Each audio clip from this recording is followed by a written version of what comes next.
Olá pessoal, muito bem. Então vamos continuar aqui os nossos estudos sobre a riqueza da civilização egípcia. E hoje nós vamos falar sobre um dos assuntos que atrai mais curiosidade sobre esse povo, que é a religião egípcia, né? A religiosidade, que é um aspecto importante da cultura desse povo, como nós vamos ver que além de lançar bases para uma crença na vida após a morte, a prática da religião, né, como a mumificação, como nós vamos falar, trouxe para nós vários diversos conhecimentos, né, heranças culturais, como os primeiros conhecimentos sobre o funcionamento do corpo humano, né?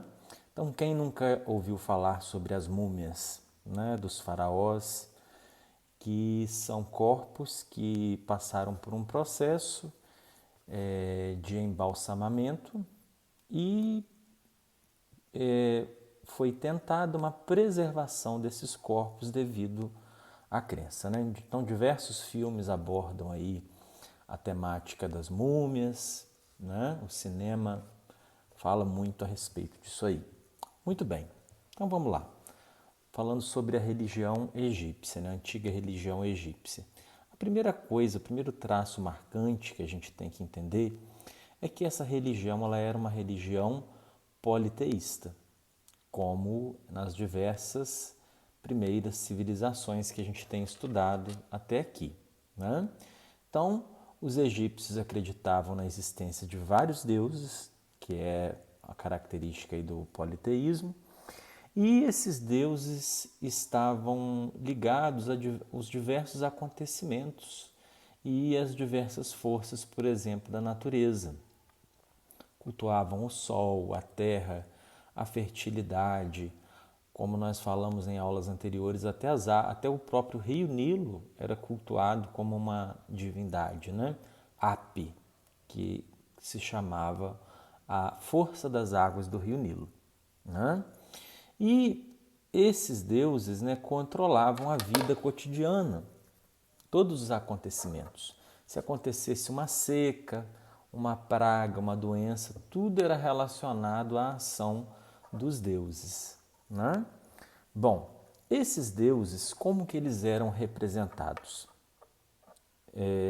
Diversos estudos, né, descobertas, né, a gente chega lá, a gente vê várias pinturas, vários papiros, esculturas que representam esses deuses. E esses deuses eles podiam ser representados na forma humana, na forma animal ou parte humana e parte animal, por exemplo, né? Então, a deusa Ísis, que era a deusa, por exemplo, da fertilidade, ela era representada pela figura de uma mulher.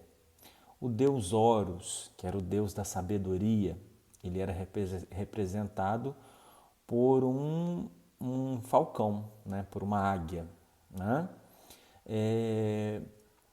O deus dos mortos, né? Era representado por uma figura com o corpo de homem e cabeça de lobo, de chacal, tá? Então, dessa forma, essa característica da religião egípcia, né, da religiosidade egípcia, ficou conhecida como antropozoomorfismo. É um palavrão, né? Antropozoomorfismo ou zoantropomorfismo, tanto faz, né? Onde antropo significa humano, zoo de zoológico, né? A gente faz logo uma associação que significa animal no latim, e morfo significa forma, morfo ou morfismo. Logo, né, antropozoomorfismo, os deuses poderiam ter forma humana, animal ou ambas ao mesmo tempo, né? Esses deuses, eles tinham sentimentos humanos, poderiam sentir raiva, poderiam querer se vingar, poderiam se apaixonar. E esses deuses também tinham características animais, como, por exemplo, a esperteza, a visão de uma águia, né? Então, os deuses, além dos sentimentos humanos, eles poderiam ter qualidades que os animais apresentam, né? Outro aspecto importante da religiosidade egípcia é a crença na vida após a morte, na existência de uma vida após a morte, e a crença em uma alma imortal, em um espírito. Então, os egípcios, eles ficaram marcados na história como o primeiro povo que introduziu essa crença no mundo espiritual, de que a vida não termina quando morre, quando padece o corpo, de que existe, depois dali, um plano espiritual. E o espírito, né, que é o elemento K, que é a alma, né, representada pelo elemento K, ele tem a imortalidade, né? Então, esse é um aspecto importante, né, na crença da vida após a morte e na crença da existência de um espírito. E segundo os egípcios, né, segundo essa crença, para que o espírito existisse, o corpo deveria ser preservado. Porque o corpo é a casa do espírito. Se o corpo fosse destruído, se o corpo apodrecesse, se o corpo, né, putrefasse, né, se o corpo entrasse em decomposição, a alma seria condenada a vagar eternamente ou se perder no outro plano, né? Então, por isso que eles mumificavam os seus mortos, né? Que eles conservavam, faziam todo aquele processo de mumificação, extraíam os órgãos internos, salgavam a carne, passavam essências, óleos, vários perfumes, depois passavam, enfaixavam o corpo, né? Para que esse corpo fosse preservado, para que o espírito pudesse retornar a esse corpo, né? Senão, a alma estaria condenada a vagar eternamente pelo mundo. Então, como eu disse anteriormente, esse processo era um processo muito delicado, um processo que às vezes saía caro, o processo de mumificação. E a partir desse processo, os egípcios começaram a entender um pouco mais de como funcionava o corpo humano. Porque no abrir o corpo, né, eles sempre abriam pelo lado, retiravam os órgãos, colocavam em vasos à parte, né, vasos de cerâmica.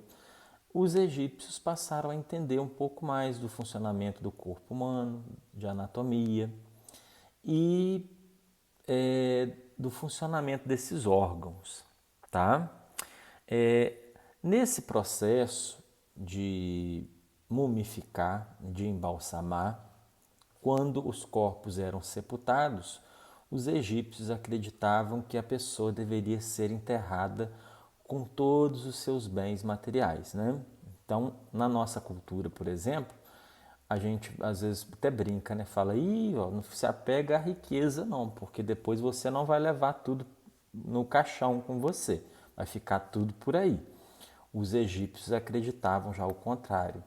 O faraó, por exemplo, quando morria, era enterrado com ouro, com riqueza, com tecidos, com objetos de uso pessoal, porque eles acreditavam que na vida após a morte, quando o espírito retornasse, aquela pessoa precisaria de toda a sua riqueza, de todos os seus bens materiais.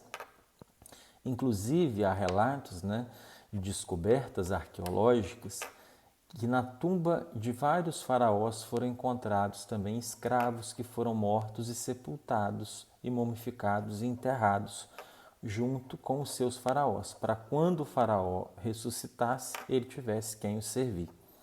Os pedreiros, por exemplo, pessoas simples, eram enterradas com suas ferramentas, né? Porque eles acreditavam que na vida após a morte a pessoa teria a mesma vida que tinha antes de morrer, né? Bom, as pirâmides, que na verdade são grandes túmulos, né, representavam o poder do faraó dentro da sociedade. Quanto mais grandiosa, mais suntuosa fosse a pirâmide, maior era o poder do faraó, né? A pirâmide do faraó Quéops, por exemplo, que é a maior lá do Vale do Gizé, ela levou mais ou menos 20 anos para ser construída.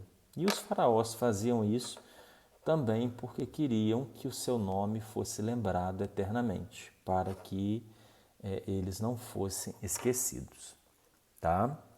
Bom, vários deuses, durante a trajetória histórica lá do Egito, vários deuses se destacaram em alguns momentos e os sacerdotes, como eles controlavam a religião, como eles detinham o poder sobre a religião, esses sacerdotes eram respeitadíssimos dentro da sociedade. E de acordo com a moda, né? Esse Deus aí é o Deus que está na moda no momento. Esses sacerdotes também tinham o poder sobre a sociedade, né? Então, esse poder dos sacerdotes também variava de acordo com a evidência que os deuses ganhavam. Devido a esse poder que os sacerdotes tinham sobre a sociedade, né, como a religião era ela quem explicava os acontecimentos do dia a dia, né, do cotidiano, com o tempo isso foi despertando o ciúme e a inveja de muitos faraós. E um faraó especificamente, faraó Amenófis IV, ele se destacou dentro da história, né, o caso dele, porque ele tentou introduzir no Egito, na civilização egípcia, o monoteísmo, ou seja, a crença em um único Deus, para que o poder dos sacerdotes fosse diminuído diante da sociedade. E aí ele introduziu a crença no deus Atom, que é o disco solar, que é o Sol, né? E ele diz que a partir de então todos os outros deuses deveriam deixar de ser cultuados e respeitados, e o único deus reverenciado deveria ser Atom. E ele mudou, né, até o próprio nome dele para Akhenaton, que significa, né, aquele que adora ou aquele que serve Atom, né, o Sol. Após a sua morte, o politeísmo voltou. Tá? Agora, pessoal, quero fazer para vocês aqui a leitura rapidinha do texto do Saiba Mais sobre um dos faraós mais importantes da história e mais jovem também da história do Egito, que foi o faraó Tutancâmon, que está na página 12, tá? Então, acompanhem comigo aí, ó. No ano de 1922, os arqueólogos britânicos Howard Carter e Lord Carnarvon conseguiram chegar até o local onde se localizava a tumba do faraó Tutancâmon e seus tesouros. Esse fato marcou a segunda década do século XX. Foi uma das descobertas mais famosas e a partir de lá várias outras descobertas foram feitas, né? Sendo considerada uma das maiores descobertas arqueológicas do século. Tutancâmon era filho do faraó Akhenaton, esse que a gente acabou de falar, e foi coroado após a morte de seu pai, sendo o faraó mais jovem da história, com apenas 9 anos de idade. Porém, o reinado de Tutancâmon foi breve, 10 anos após sua posse. Acredita-se que o jovem faraó tenha morrido vítima de uma doença hereditária ou vítima de um acidente. Não se sabe exatamente qual foi a causa de sua morte. Em seu túmulo foram encontrados diversos materiais como vasos de cerâmica, objetos de ouro, um trono, baús e cofres, além da famosa máscara mortuária, mostrada no início do capítulo, né? Toda trabalhada no ouro e na pedraria, né? Que está exposta, se eu não me engano, no Museu do Louvre, em Paris. Tá? Além desses objetos, foi encontrada também uma sandália com imagens de indivíduos considerados inimigos do faraó. Assim, ao usar as sandálias, o faraó estaria pisando em seus inimigos, né? Muito bacana, isso aí tudo a gente tem essa interpretação a partir da arqueologia. E na página 12 nós temos aí o crânio, né, mumificado do faraó, além da reconstituição holográfica em 3D, né, para a gente saber mais ou menos como que era o seu rosto, né? Se ele como era provavelmente o seu rosto. Muito bem, pessoal. Então hoje nós vamos terminar por aqui, né? Vou deixar com vocês lá no post as atividades dessa semana. E é isso. Até já.